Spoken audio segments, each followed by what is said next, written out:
I've just shared actually on Facebook some vision really of benches of threes and mountains and sevens and things. Just as yesterday I sent out an email just to say, or a Facebook post just to sort of say, okay, is there anyone interested in South Africa? But there was as many people interested outside of South Africa as there was inside of South Africa. So I felt God spoke to me on New Year's Eve about raising up these benches around, and so I think, well, actually, I'm going to just take the bull by the horns and say it. So I put out a post just to say who's interested and feels called to this governmental type role, and we'll see what response I get back. And that looking to pull together people from around different areas, different countries, maybe different regions, different time zones. Well, well, if you don't mind me interrupting you, that's what I was thinking, to do the bench of three, and then under that would be other benches of three that would do their time zones. Yeah. That way they can do video conferencing and encourage one another, and so is that okay? Is that kind of like along the protocol of what you're talking about? Yeah, I mean,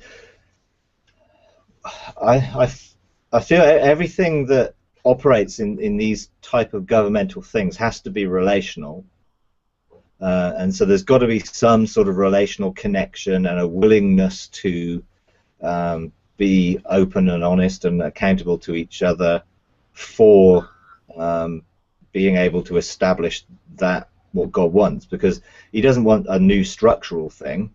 So this has to be something that's relational and discipleship-wise, something that releases people into their destiny and releases people into the fullness of what they're called to do. But it is a governmental role, and it is about establishing agreement in heaven. So a bench of three obviously represents the same as the Father, Son, and the Spirit. So it's looking really to engage in the revelatory realms of heaven, to bring apostolic blueprints out of heaven and look for agreement on earth, so that the three, which representing the four faces of God, the lion and the ox and the eagle, that gets authorized in heaven, but then it needs the agreement with the fourth face of God, which is the man, and that's the priestly function.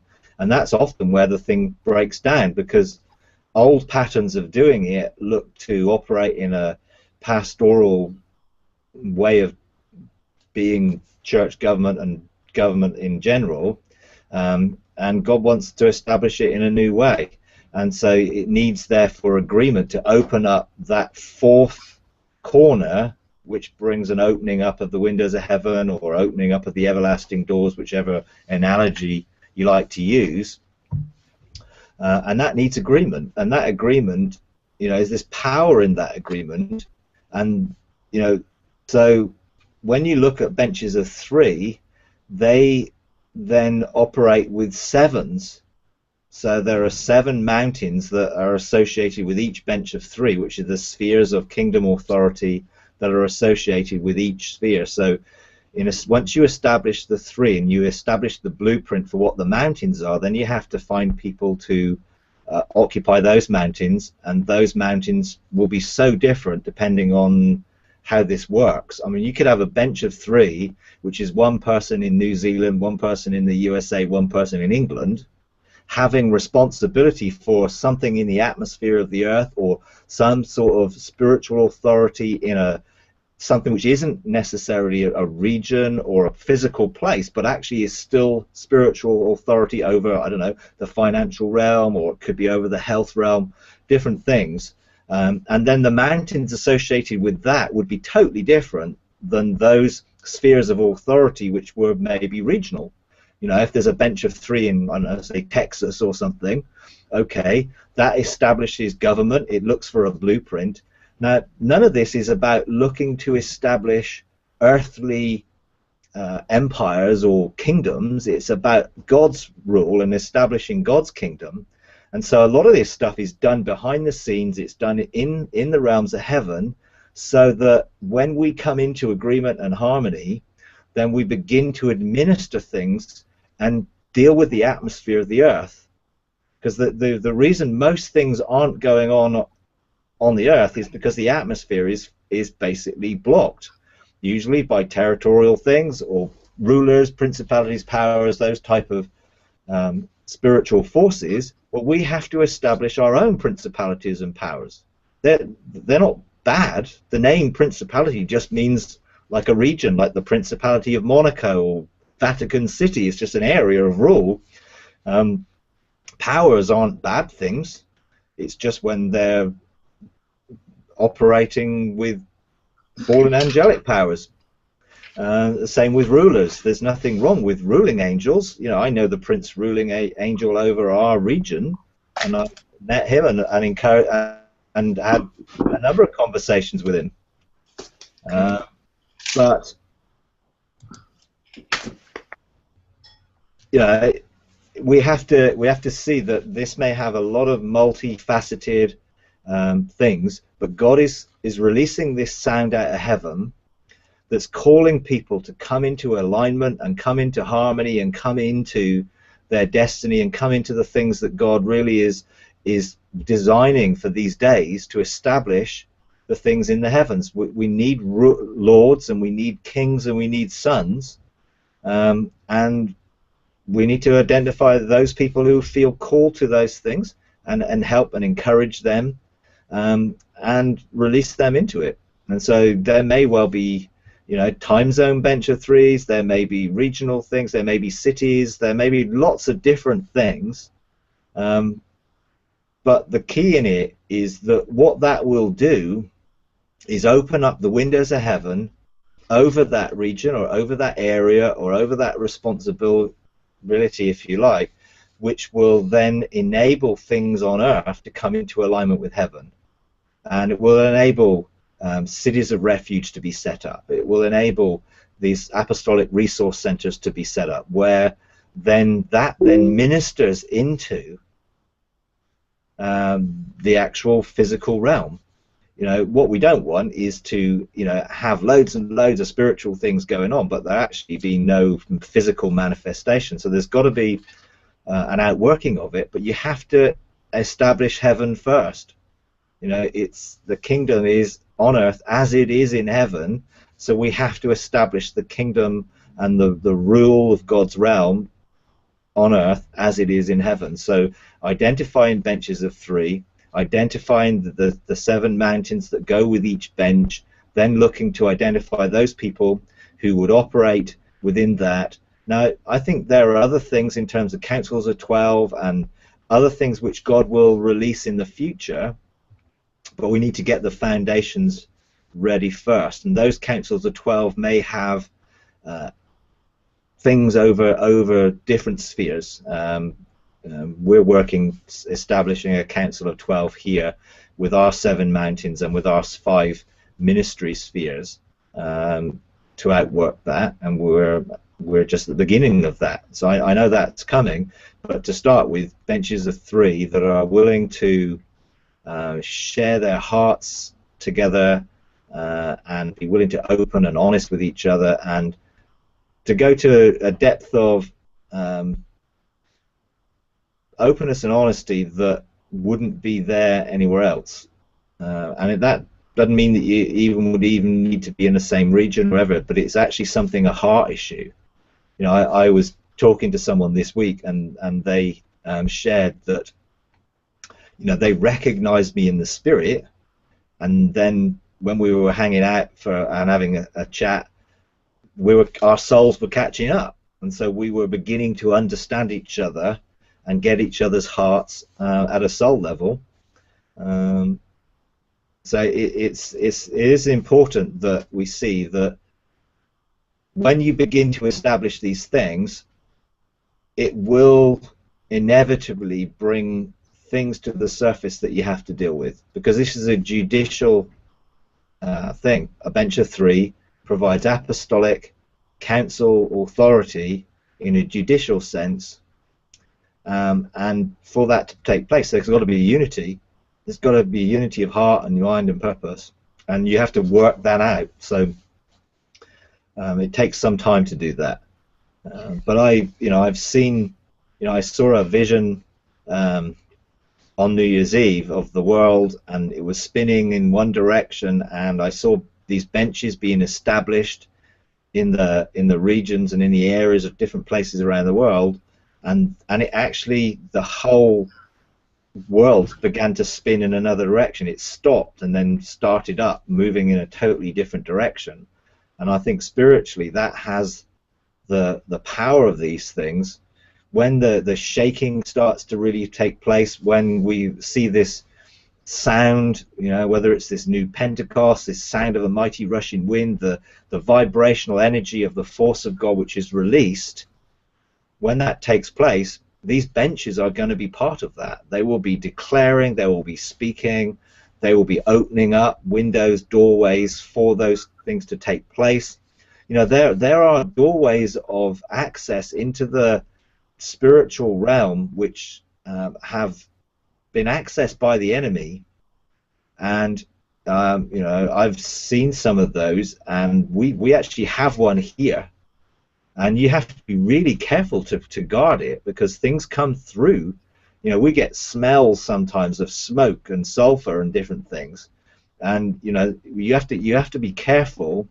As much as we can get good things coming through portals, the enemy also has access through some of those doors, and we have to be careful. And so some of the understanding of these dynamics will be what these benches do, and they will administer in some of these kingdom realms to be able to do that. So there will be a need to be able to establish mandates, to get scrolls, to be functioning in the court system, to then engage in kingship, and bring different laws into these different spheres, as we're directed as sons to be able to creatively release the things which God is in the heart of God and the desire of God.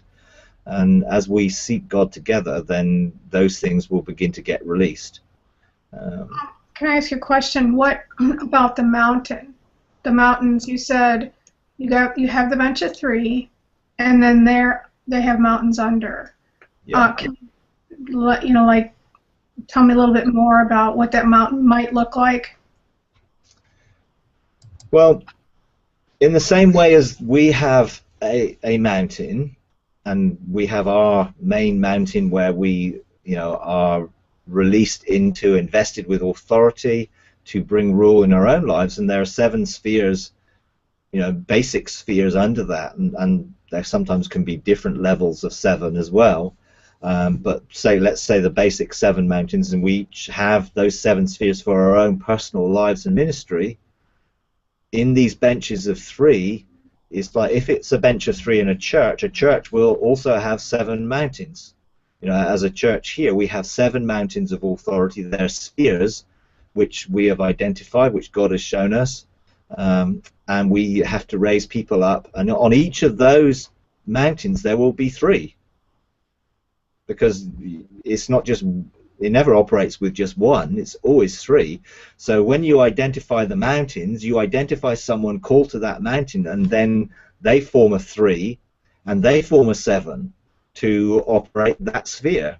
And so it basically just ultimately comes down into opening up the everlasting doors, and seeing that mountain sphere of authority and kingdom power released onto earth. And so those mountains, each bench will need to identify and get the scroll which identifies those mountains. And those mountains can be so different. I mean, our church mountains here, we have a mountain of good news, we have a mountain of health, we have a mountain of freedom, we have a mountain of blessing, we have a mountain of harmony, we have a mountain of enterprise, and a mountain of media. There's the 7 mountains that we have identified. The basic DNA of that comes from Isaiah 61. The Spirit of the Lord God is upon me to preach good news to the poor, bind up the brokenhearted, set the captives free, release those who are prisoners or oppressed, proclaiming the favorable year of the Lord. And that gives us, you know, our spiritual DNA. Each bench will have something that God is calling them to, which has that sphere and then has those mountains attached to it. And then it's a matter of, you know, identifying who are called to the mountains. Now, in a church setting, then that reason is easier in one sense to identify, well, who are those people, and because they're there with you and you're ministering with them and you're sharing things with them. But we're talking about, I'm not saying there aren't churches, and there may well be churches who get involved in this, and there are benches of 3 that are raised up over a church and their mountains. There may be those who operate regionally. I mean, I'm involved in 3 benches of 3. It's our church bench of 3, and the local bench of 3 for our town and area, and then in a regional bench of 3. And, you know, and I fully expect there to be benches of 3 raised up all over England. There's a bench of 3 in Ireland that I've been connected to. I know there's been one established in Wales and one in Scotland. God is at work opening up these realms. But everyone who is called to operate in a bench of 3 needs to be invested with that authority. They need the crown, the mantle, the scepter, weapons. There needs to be an investiture that takes place so that they can operate effectively. And some people and some spheres are wider, and you go into then kingship, where there's higher levels of thrones within the kingdom of heaven, and you can then administer the court of kings, and you can do different things in the judicial system. But ultimately they're outworked on the mountains, on those thrones, for whatever that mountain represents. And that, I think, will be very different depending on what the benches of 3 are called to, whether it's a spiritual sphere that they're called to be identified with, a region or a town or a nation or various things. And, you know, we're on a journey of discovery, of finding out who those people are, what they're called to, and then helping them to then raise up their mountains and their 3s on each of those mountains, and so that we can just see a multiplication of what God wants, so that can be clearly established and outworked. So yeah, mountains, spheres of authority, have thrones on them. When they're a throne that's under a bench of 3, then there's usually 3 people on each throne. That's what I've seen for here. We'll just have to explore and see how that works out in general for other situations, I think. So, yeah. Can you tell me a little bit more about the function of the bench of 3, which each person represents, and what their role is? Yeah. Well, in my experience, the bench of 3 carries an apostolic governmental role, and so their benches of 3 will come from that apostolic prophetic perspective. They represent, they're represented by the 4 faces of God, and the 3 faces that represent the bench of 3 are the lion, which is the kingly function. You've got the ox, which is the prophetic function, and the eagle, the apostolic function. And so those 3 work very closely together. You can have 3 apostolic ministries, you can have an apostolic and 2 prophetic, you can have a mixture, which, you know, the key is that they're all able to engage in the realm of heaven. They're all able to outwork their mandates, that they have a mandate to rule and govern, and that they have that part of their destiny, that they're able to identify scrolls and release other people. So what benches of 3 do, they're there to function bringing apostolic blueprints. So now I know, Ian talks about, the apostolic order being over and different things like that. and I understand that, and I do believe that whole old way of doing fivefold functions. But here we're talking about representatives of the four faces of God, and those three faces of God. We're not talking about earthly apostolic ministry as we know it. We're talking about a heavenly representation of that apostolic ministry of God and how that functions. And so that, I think, is very different. You know, we're not talking about the classic apostolic thing that sets up a ministry and then has all these things there to serve it. The bench of three are there to serve the seven. They provide a judicial and blueprint guidelines, if you like, for vision, but they're there to serve and release others to outwork that vision in their own way. And so in our bench of three here, we have three of us, and we've looked at our redemptive gift, and we've got a redemptive gift ruler, redemptive gift prophet, and myself, really sort of teacher, prophet, teacher. You know, that's the sort of redemptive gift side of things, which is good to have a good mix in the redemptive gifts. But generally, you're really looking at apostolic and prophetic, because that is the foundation of everything. And these benches are there to administer the kingdom in righteousness and justice. So there is a judicial sense where you get to deal with judicial issues over regions, over towns, over churches, depending on what the bench is called to do. And you know, what generally happened was that one of the bench of three was then part of the Sanhedrin, the Council of 70, which made the laws. Now, the bench of three weren't there they couldn't pass death sentence in Israel. They were there to administer the courts. In fact, they dealt with court issues. They dealt with disputes, and they dealt with things like that. And we're looking to see those disputes in the heavens rather than just physical disputes on earth. But there was a judicial sense, but usually there was a council. Now, we understand that there's a galactic council of 70. I believe God is going to set up councils of 70 within nations in the times to come to administer rule. I feel that a lot of the bench of threes that he's establishing will go to form councils of 12 and will then form councils of 70 as we look to move into these things in the future. So in a sense, a lot of it is apostolic mandates and blueprints. That's the key. So we're looking to see, okay, what is God's will and purpose? You know, we need to engage with the court of war for strategy, and we release that strategy, and you know, and encourage then also those people who are on the 7 mountains to engage in strategy. And when we together we ensure that strategy is, the timing of it's right. So the bench of 3 will have issues of timing of the prophetic and how that gets released.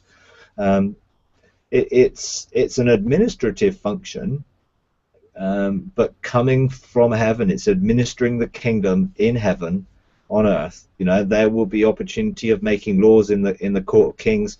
One of the exciting things which I believe God is going to do, he's done it here. I'm not sure whether it's just here. I haven't found anywhere else who's doing it yet, but he's released to us. I went into the court of the upright, and there was all these gallery of men in white linen and stuff, and there were 12 thrones there, and there were people, 12 of these men in white linen on the thrones, and before them there was a trading floor, and on that trading floor there were mantles and fiery torches, and I was shown I knew who those 12 people were, and those 12 have been assigned as like a council of reference. They recognize what our ministry is here, and they are trading into that ministry, and you know, we now need to go and explore how we function with that. Same with the 7 spirits of God. You know, the 7 spirits of God are there to tutor and train people to rule, and therefore we need to be able to engage with the 7 spirits of God to understand the position and each of the things that the different seven spirits bring. There will a need for the bench of three to engage with wisdom, and so we'll need to go to that place of the heights where the paths meet, and whether there's entrance to the city, and whether there are gates and doorways, and the timeline and the way, different things like that. All those are things that benches of three will need to learn how to do. But the whole purpose of it ultimately is to release that administration of heaven to manifest on earth, so that there will be earthly expressions that outwork that heavenly pattern. And I think the exciting thing is that I have no idea what that'll look like, and it may well be, I know what it looks like here in church. I don't know what it'll look like with three people who are based in different nations of the world and what they're called to do. But I think there will be nations that come together. I think there will be alliances that are made that are godly alliances, that God calls nations to work together. There may well be different ministry things that come together as a result of these things. So yeah, I mean, I think that's really how I would see it. So yeah. So how often do you meet typically? Like three. Well, we meet every week, but then it's really easy for us to meet every week because we live in the same area, so we only live about a quarter of a mile from each other, so it's really easy to meet. We met last night. Normally we meet on Tuesday mornings, and we're learning to step in together.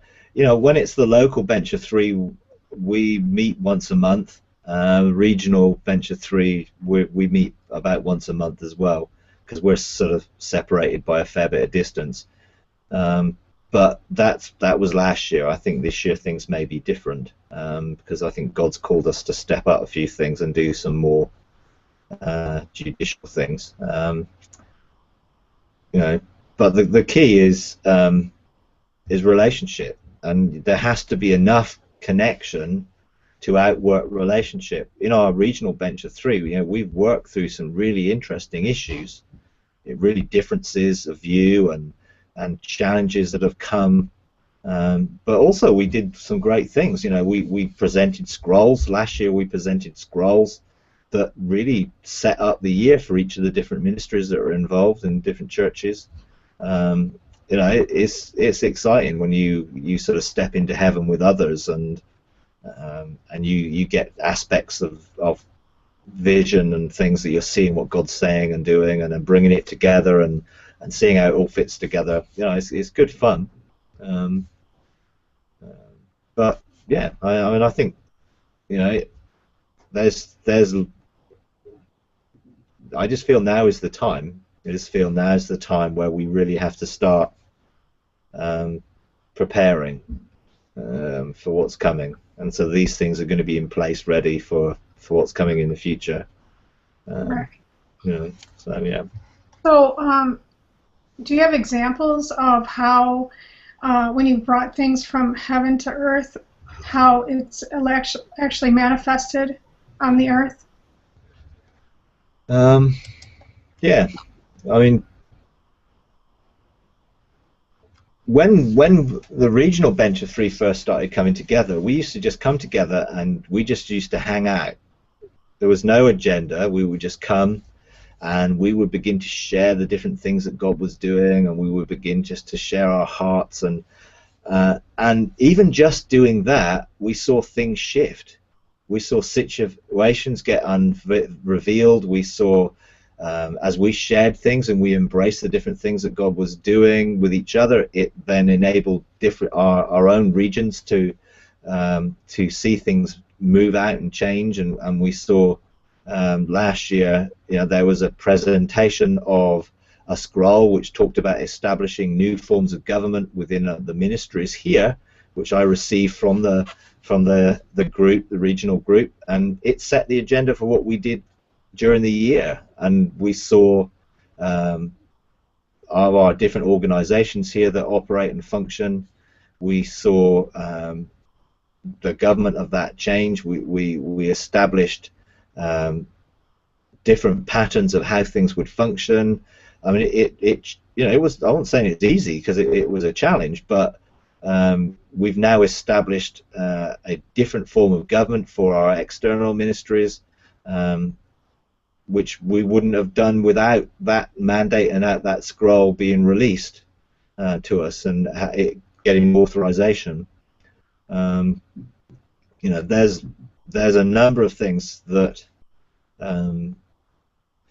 when I went to the Court of Kings and brought a law in about fatherhood and sonship, and we went and we established that together, and then we made an agreement on earth as it was in heaven with our other sort of council members here. And on the next Sunday, I mean, I wasn't even here, but there was just the presence of God came and opened up people's hearts to fatherhood and sonship in a totally different dimension. As a result of declaring something in heaven, it had a fairly immediate effect here on earth. Now, a lot of this stuff we're still learning, and we're still learning what it is to administer, how you make the declarations. I think a lot of what the benches of three will do is being involved with the angels and the canopies of angels. I think that's going to be a key function and a key understanding of how to release the angelic, particularly into the atmosphere of the earth. I went to the Court of Angels on New Year's Eve, and I was given revelation there to assign 5 classes of angels to do specific things. Now, I received the revelation. Now, as a bench of 3, we have to outwork that. And so some of the things that we'll be doing is then seeing, well, what does that mean, and how do we release this class of angels to do this function? I had the revelation about the functions. Now we have to then go and outwork what are those things. So what I tend to do, I mean, I'm generally the one who sort of brings a lot of the sort of apostolic vision and blueprints and things, and then I bring it and submit it, and then we go into heaven together with it, and if there's an agreement in our hearts, and then usually we see it authorized with the seal of the lion and the ox and the eagle, and we take it to the Court of Chancellors, then we get strategy. We go to our mountains and we then begin to see, okay, how do we outwork this strategy? And so some of the things that I see then, the timing of them is key, and sometimes it's not, they don't instantly happen. You then, I've got this revelation about these 5 groups of angels or classes and what we do with them. We haven't done it yet because we now have to go and get the strategy for how to do it and what that will mean, and is there any actual outworking of that on earth that we need to put in place. It's an administrative function to understand what are the plans and purposes of God, and then to release those plans and purposes to take place on earth. And so, I think, the same thing with operating in the courts and doing different things. We're going to have to learn to use the judicial system. We're going to have to learn to engage with the angels, particularly when it comes to the atmosphere of the earth. And I went to where wisdom led me to the door that went into the atmosphere of the earth, and I saw the state of the atmosphere of the earth and where these barriers and blockages and where these things were in place. And it was just like, okay, I mean, I've seen some things like that before, and I've been shown some things, but this was a whole different dimension, because I went through this doorway into that realm, but I realized that actually that realm is not my realm to function in a way until the angels clear it. And I think we're going to understand more about the atmosphere of the earth and how the atmosphere of the earth functions, and what it is to be restored back to when Adam was able to access it, and how he was called to use the atmosphere of the earth to bring his administrative function to the whole earth. Because he was called from the garden to take the garden to subdue the whole earth, and so there was a way of using the atmosphere of the earth, which he was supposed to do. Well, of course, as he surrendered it, Satan became the prince of the power of the air.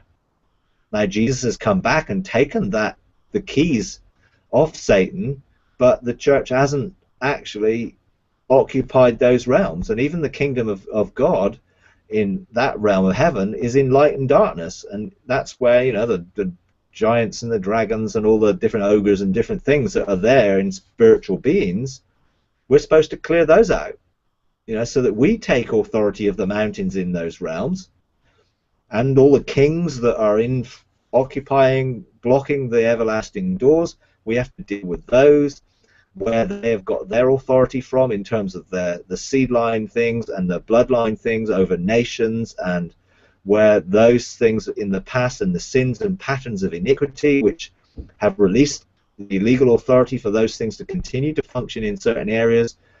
That's what benches of three will do. We're going to have to clear those things out and take authority. And so there's going to be a need to get that discernment and to go to the courts and see what the accusations are over regions or over spheres, find out the accusations, deal with those accusations, get the mandates to see change take place. You know, there's a lot of things which, you know, at the moment, some people probably know an awful lot more. I mean, personally, I'm learning and I'm practicing some of those things and learning how to do it and learning the protocol, and I'm engaging with wisdom in a lot, and she's teaching me some of those protocols and opening some of those doors. You know, I was open, you know, the first door that was open to me was a door into the stars, and it was just like, I thought, oh, I'm really not sure I want to go through this door, so I didn't, you know, and I saw through it. And I've been shown other things in the stars, and I've had other experiences of the stars, but there's a whole different dimension there about bringing things back into alignment, bringing light back into galaxies, whole things of bringing created order back, which, you know, is part of the function that people are going to be given. Some people, I'm not saying everyone's necessarily going to have that function right now, but there's a whole load more dynamic understanding and revelation which God is releasing to enable us to function in this way, you know. And there are some courts I've not been to yet, you know, but I don't tend to pursue things before God takes me there. You know, I can think, okay, when the time's right to go to the court of councils, then I'll go. But I think that court of councils will be some of about setting up these different councils around the world, you know, and setting up councils of 12 and councils of 70 and different things. Well, right now we're still just looking to establish benches of 3, so we need to be operating in the Court of Chancellors and the Court of Angels, and we need to operate with the Court of War much more, because we have to learn how to get strategy, and we learn how to release that strategy and how to release the angels according to that strategy. So there's a whole, you know, dimension around this where, you know, we're learning, but the time now is to see, you know, who are called, who are feeling the call, who are hearing the sound of heaven, this frequency, this sound that's coming out of heaven. Who's hearing that sound? You know, I mean, I love mentoring people, I love helping people, but I feel God wants me to engage at a different level with people. So, you know, some of the personal mentoring I do, I'm going to continue with, but I'm going to look for these groups and look for people who are called to different spheres and just look to do whatever I can to help and support them. You know, it's not like setting up some organizational structure. It has to be relational.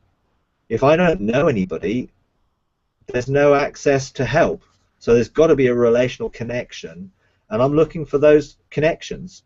You know, hence, you know, sharing, you know, I haven't shared an awful lot of prophetic stuff in the past on Facebook or anything else, or even on Google Plus or other things, but I really felt over the Christmas break, you know, God say you need to start sharing, because you need to let the sound go out. You need to see who responds to the sound. You hear who's hearing it, you know, and some of that, you know, the response to some of the things that are being shared will determine where those connections are made, where those relationships are made, so that we can just look to see, okay, how can we establish these benches, how can we encourage and support these things, so that we can release the strategy from the kingdom to bring preparation. You know, I think where cities of refuge, apostolic resource centers, you know, there will be physical manifestations of the spiritual dimensions on earth, and we need to identify where those things are and look to cooperate and work together in certain things. But it all starts with, I think, the sound that's coming out of heaven, and who's hearing it, who's being drawn, whose spirit is just being drawn to those sounds right now. So, yeah.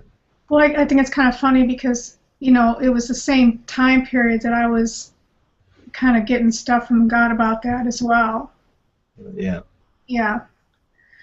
So it also seems a little familiar when, like if you intercede, and even though you're not familiar with some of the places, it kind of reminds me at times that I've interceded, that you might be like releasing the angels in certain places without being aware that you're actually, as you say, in the court of angels. Yeah. So do you typically start with, okay, so Lord, where do you want to take us today? Or what do you want to show us today? Is that kind of like where you start? Well, when we tend to get together, to start with, we just share heart.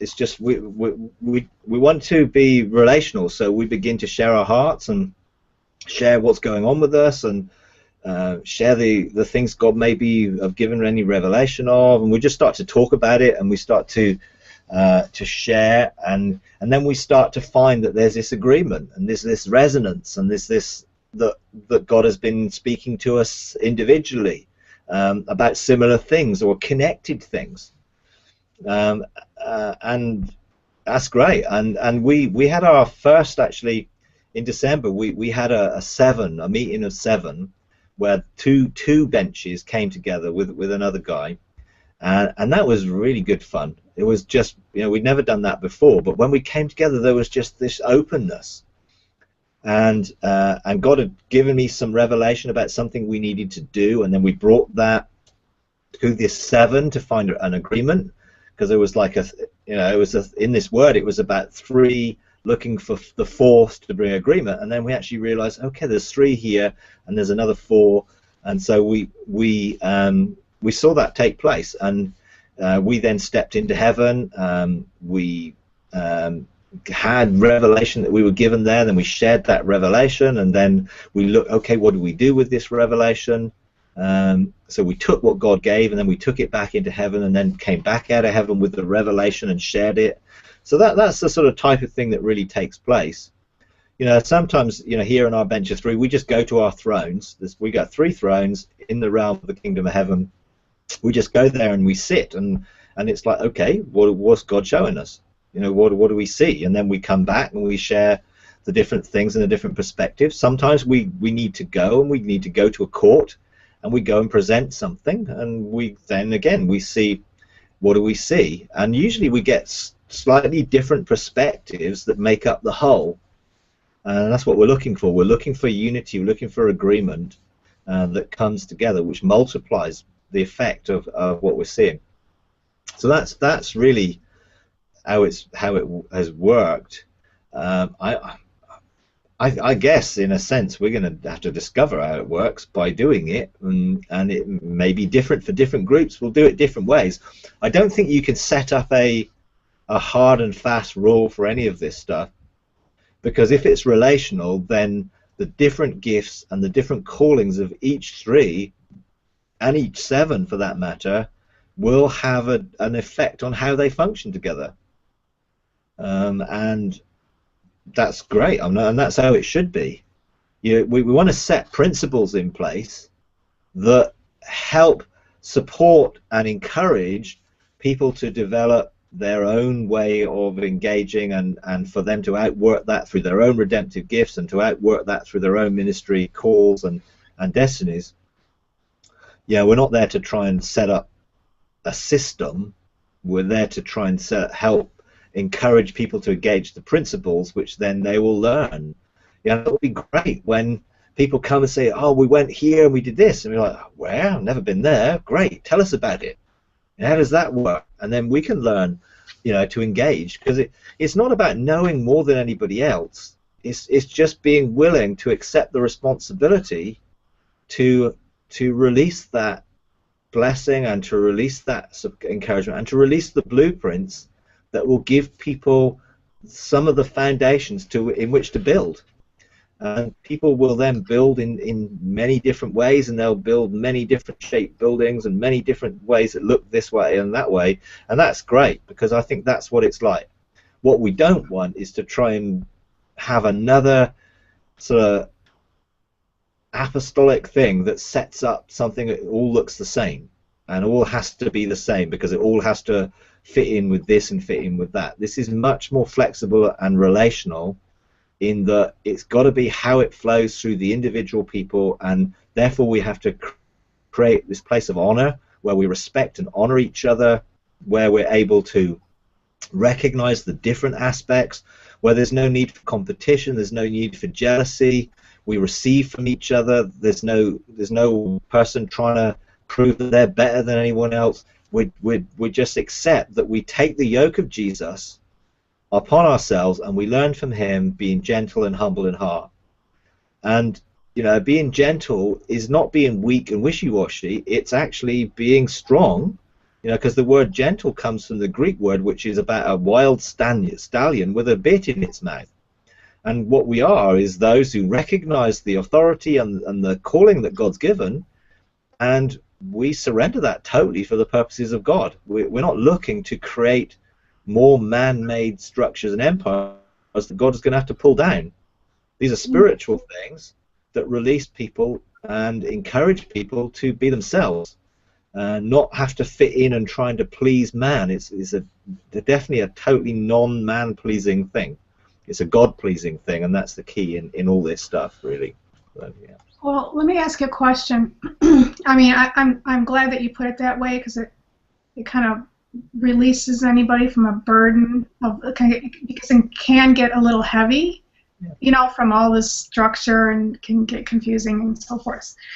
My question would be, okay, so the 7 mountains that have the 3 benches of 3, how does the first set interact with the other 7 mountains with their benches of 3? Do you meet with those individually? Do you or do you never meet? Can you tell me a little bit about that? Okay. Well, I can't say that I'm an expert. We are just establishing this now. So okay. we have the 7 mountains. We've had them for a number of years, that we've identified what they are. I mean, Ian came and said that he saw these mountains and saw all the scrolls that were behind them and things when he came here. The key is to encourage people to take responsibility, but within a framework of apostolic guidance, really. Let's put it that way. And so, for here, let's say there's a healing mountain. We have a healing mountain, a mountain of health. Well, as an apostolic council, we have brought that vision of, hey, we have these 7 mountains. One of these 7 mountains is a mountain of health. And then what we're looking to do is, okay, we need to identify who feels called to rule on a health mountain. And so what we've done is to say, okay, who feels called? And then we start to talk with those people who feel called. And, there's one person here who's felt called to that mountain. Now, then what we do then is release them and authorize them and invest them with authority to go and find the scrolls for that health mountain, to find mandates for that health mountain, to go and say, okay, what does that health mountain look like on earth as it is in heaven? Do we have healing rooms? Do we have life-busting ministry? Do we have sozo ministry? What is it that we outwork that healing mountain on? Do we have a healing pool? Do we operate with healing angels? Loads of different things. Ultimately, we have a vision for a health center, which will bring holistic wholeness to people. But right now, we are encouraging the person to go and engage with God, and then to look to say, okay, who else is called to this mountain? How do we see other people who are called to the whole healing thing? And those, there are people obviously who have healing gifts. There are people who operate in maybe in healing ministry. That's great. But we're talking about operating in the sphere of heaven here. And so there's establish it in heaven, and it's dealing with the things in heaven which are going to release those earthly things to function more effectively and more powerfully. And so as a bench of three, we're not going to tell that person who's on the health mountain what to do. We've given them the guidance and we've authorized them to go away and seek. Now, when they've got things that they want to bring, they'll come back and they'll say, okay, this is what we've seen.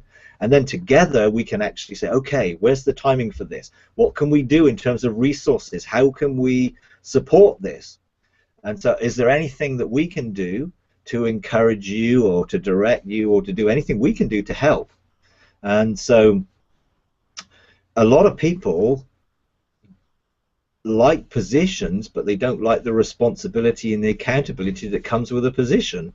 And so I'm not going to go and take responsibility for someone's health mountain when it's not mine. So I'm going to look to do my job is to call them forth, and I've done that, is to raise them up, is to identify them, is to commission them, is to release them, is then to support them, is to be there to give any counsel or wisdom or judicial issues that may come up, to give wisdom into that. But ultimately it's their responsibility. Now, if they sort of turn around and say, well, this health mountain, actually, I don't really think it is a health mountain anymore, I want to do this, then that would be stepping outside of the remit that has been given, because we were given the authority for a health mountain. If they wanted to turn it into a book printing mountain or something, that would be something different. And so that might be something that they may be called to do individually in their own lives, in their own mountains, and we would encourage and release people into ministry and entrepreneurship and all different things into enterprise, but that wouldn't be that mountain. And so we would there just to provide the guidance and the direction to make sure that it's still functioning according to what God says, but we're not there to do it. We're there to help and encourage others to do it. And therefore there may well be lots of different spheres that we won't be experts in, but we can, because we can access the realms of heaven, we can provide the support and we can point people in the right direction. And yeah, we can go and maybe go to wisdom and say, okay, we need wisdom to be able to help this person, or we will take them and help them to gain access to wisdom or to the doors. I mean, I think some of the access to the doors and going into Satan's trophy room and going under the earth and getting back legacies and getting back family things and getting back things that have been stolen and robbed, mantles, anointings, things that have been stolen and robbed and are Satan's trophies, we need to go and get some of those things back. And some of that is the function of the bench of three, to go and open the doors for others to be able to walk through. It doesn't mean that we do it for people, but it does mean that we often forerun and prepare the way that those people can then go through easier themselves and release them into that. That's really how I would see it. But you know, I'm not an expert. We're just working this out as we go. But I'm learning, you know. Right. Which brings, because of the situation of the Ian Page, you know, that's a completely different, you know, as far as, you know, it not looking like a church in a building that's kind of contained, but we're all over the place. So I guess we would be looking to raise up as many as God calls to that bench of three, and then under them, if they feel that they need to establish the 7 mountains. Does that make sense, or is that because, like, one of the possibilities is someone I know in New Zealand and another person in America, for example. So if we had several benches of 3, how would we, or do you have any suggestion how we would establish the 7 mountains under that when we're kind of all in this one group? Well, I think what you've got to look at it and see that the group is a place where people can connect. Yeah. And so what we're looking to do is facilitate spiritual connections and looking for where people with similar hearts and similar calls and similar vision who are hearing the same sounds can form a chord, if you like, where 3 notes come together and it forms a harmonious chord. Now, I think you can look to be too structured about it. I think if we look to cast the vision and share the heart, then I think God will start to bring the connections together. You know, I've no problem with the, in a sense, you're saying, okay, yeah, there should be a bench of 3 for the group. That will be fine, no problem. Now, whether that would have 7 mountains under it, I don't know. We'd have to find out. Some of it, it's like when you then form a group, you then go and you ask for strategy, and you go and ask for the scroll, and then on that scroll you'll see what it is that you're supposed to do. And I don't want to sort of tie it down. That in principle, I've seen where 7s outwork, but that's not to say that every single bench of 3 will necessarily have 7. It depends really entirely on what the bench of 3 is called to administer. And actually, let's say that the bench of 3 for this group may well just be there to administer the facilitating of connections with other groups and other benches who get raised up, because we can connect them and we can provide the support and encouragement for it. You know, and if I can help in any way to do that, then you know that's where I would see what God has called me to do, is to try and help make those connections and support people in coming together, and then help them to find their scrolls and help them to identify what is it that's on their scrolls, and if there are mountains, what do those mountains relate to, and then okay, how do we relate to people that's connected? I mean, it's exciting because we've not been here before, and there's no rules and there's no manual, and we've got to find out as we go, and that's the way God likes it, because it means we're dependent on Him, and it means we've got to go back, keep seeking Him, keep asking for wisdom, keep going back to the strategy, and keep going back to engaging with Him. And all this stuff is all about rulership, and we must never forget the relational side. We can't do this without the relationship pathway. We have to have a personal, intimate relationship with God in the garden of our own heart. We personally must be engaging with the dance floor. We must be engaging with the soaking room. We must be progressing individually, growing in intimacy, growing in our relationship. You can't operate in the kingly function without operating in the priestly function with the intimate things with God. So in all this stuff, part of identifying people is, where are they on their own personal engagement with God, and are they pursuing, developing that intimacy?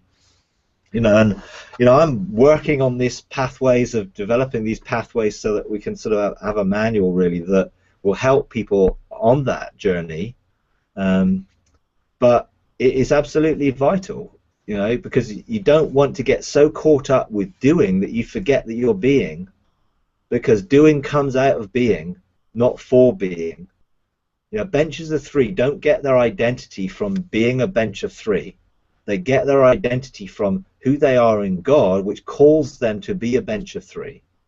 And those are all the things you have to start to work out, because they will begin to challenge some of those issues, and things get challenged and brought up where we're challenged to come into a greater level of maturity, and we have to deal with some of those old ways of thinking and old things that will inevitably come out when you start to come into these spheres of authority, because God starts to, if you surrender as a living sacrifice, you present yourself before God, He's going to continue to take us on this journey and process of transformation.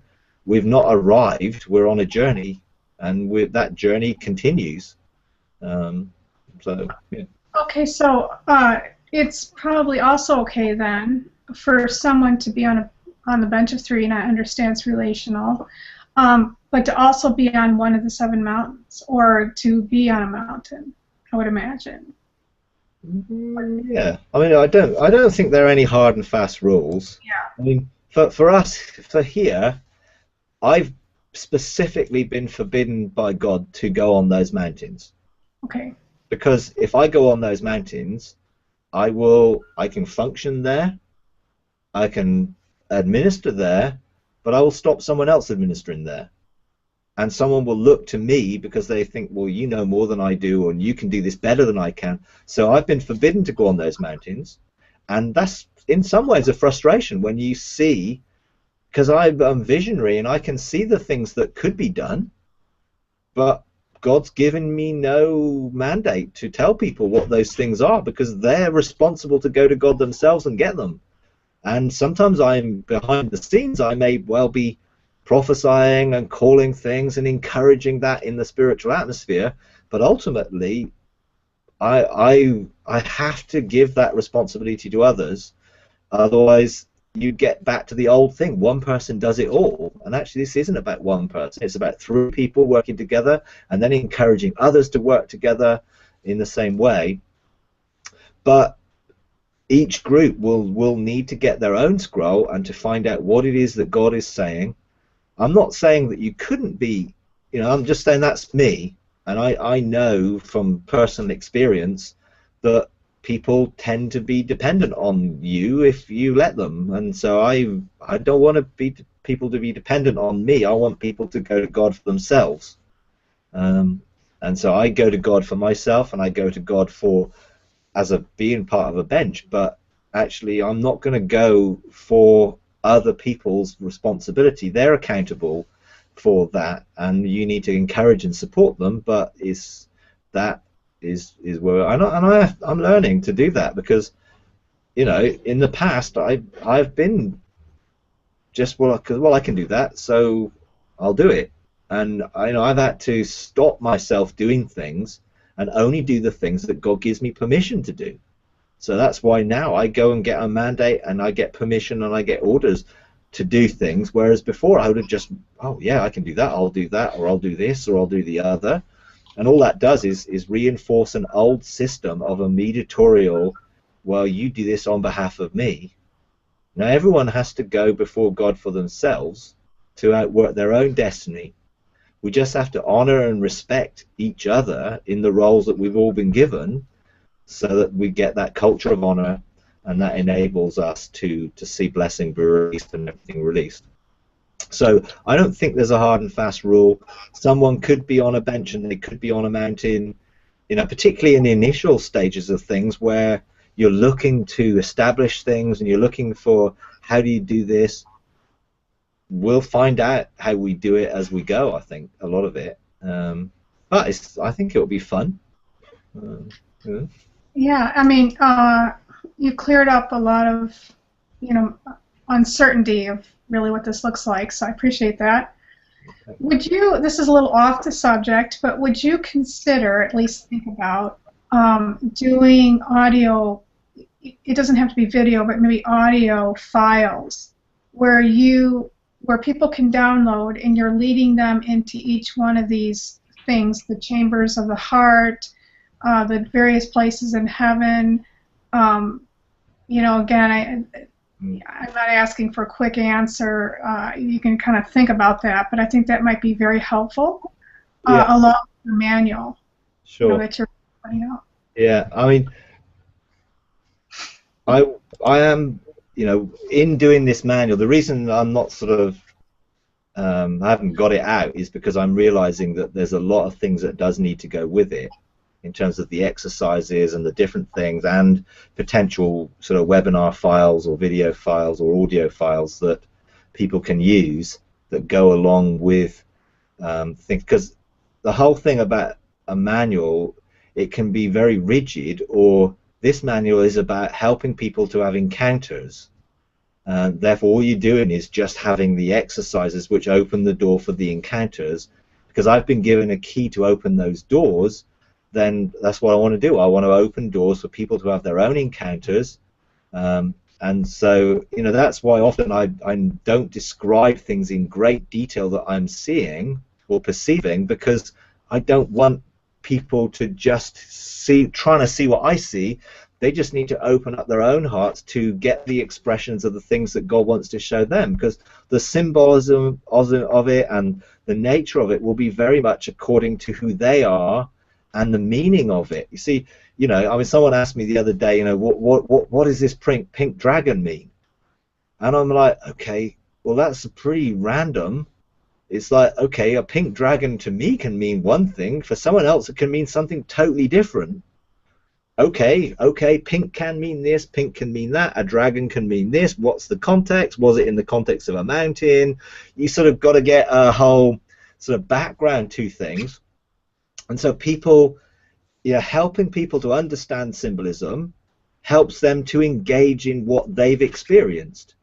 And you know, I can help along those lines and help people. So I will be looking to produce a lot of what I can. Some of the problem is, you know, we're pretty small here in terms of church, and we're pretty stretched in terms of ministry, and so, you know, the time to do it, you know, I'm finding it difficult because, you know, if I'm doing that, then I can't be doing other things, and so we've got to find a way of releasing resources to be able to release me more into that, and to get other people also who can do the more creative side of it. You know, I can bring ideas and I can bring thoughts, and I'm very technical, and I can do the technical side of things, but when it comes to writing things, you know, writing is just not my thing. You know, it's like, but we have a guy here, Jeremy, who does the blog, the Sons of Issachar blog, and he's brilliant at it. And he just takes the things I say and he makes them sound really good. And I read it sometimes and think, wow, that sounds really good. I'm sure I didn't say that like that. But he takes and he carries my heart, and he takes the things I say, and it is what I say, but he makes them sound good on paper. And so we're trying to find out how we can resource some of that, and you know, we're pretty stretched in it, really. So some of it is, you know, how long it'll take, I'm not sure. So you'd rather do maybe just doing the audio of walking people through might be even easier than a manual. Yeah. But it's got to tie together, you see. This is the thing. You can produce lots of different audio, but if it doesn't go with something, then people could dip into this and dip into that and actually miss to see this journey. Right. And there is a pathway to follow. This is what God said to me. There is the pathway of relationship and the pathway of responsibility for rulership that have to go hand in hand, but it is a pathway. And if you try and jump into something that you're not prepared for, then it can be difficult. And you know, I know people do have Forerunner experiences, and obviously I've had lots of them. But I really feel God wants it to be something that people can follow and personally experience and encounter, and that's why really I want to, you know, I've got the basic outline of it, and I've got a PowerPoint that explains most of the basic outline. I just have to pull into things, and I want to make an interactive PowerPoint that links to the files, that links to the audio and links to the music and links to the stuff, so that people can take a PowerPoint and run it and go to the different places with the music that will help them in that, or different things like that. Some of the exercises which will be linked to audio files which actually go with the PowerPoint and go with the manual. And so it will be it may be a paper manual, but also there'll be an interactive version which will be more interactive and people can use it. But obviously that takes a fair bit of doing. You know, and yes, but you can be sure that there are so many hungry people, so that would be flying off the shelves, I think. You know. Yeah, you know. There's a great balance. You know, it's like I want to give away what I've received, but on the other side of it, I also have to be able to produce the stuff in the first place and have the facility to do it. So there's this balance between you know, having resources available for people to buy, which I don't push, and I'm not, you know, but in some way we have to sort of fund the time it takes and the other people's skills as well to be able to develop it. Right. So we're in that place of just saying, well, what does that mean, you know, and how do we do that? And I know God will provide, and you know, God's our provider, and God's provision will be seen, and we'll have to sort of, you know, trust Him to outwork it. I see that. I see the provision for you. Yeah. And a vision just now. So. Good. That's good. I'll receive that. Yeah. But yeah. Hey, I really appreciate your time, and this is going to be great. I can send it to the people I'm, you know, connected with, and then of course I would imagine it would be good to go ahead and release it because, you know, if we're looking to establish several places and of, you know, the bench of three, and you know, again, like you said, we really don't know what this looks like quite yet, but I think there's like over 1,000 people in our group, so I guess it would make sense to like eventually get the other, you know, groups of threes in places all over the world, I would imagine. So at least now this video will help them understand what that looks like, because it can be confusing a little bit. Yeah. So. Yeah, no, that's great. You know, I'm here to try and serve and help as best I can, and you know, if I'll be trying to do whatever I can to help you in that and support you in it. You know, and there may be sort of benches that I feel called to be involved in. I don't know. You know, I'm involved in 3 of them already, so I'm sort of pretty much stretched. But actually, you know, I know God wants to establish national things in the UK, and I think, you know, I've been involved in Ireland and different things. So we'll see, you know, see what happens really. Well, yeah. I mean, if you feel called to the group, that would be great. Okay. All right. Well, yeah, see what you feel. You know. Yeah, I kind of suggested that before, but I think you said you were kind of stretched, so I didn't push it any further. But All right. if the Lord speaks to you about that, you know, I'm open. Okay. All right. Okay. That sounds okay. I'll think about it, pray about it. Okay. Great. That would be great. I guess we can wrap that up. Yeah, I think that'll be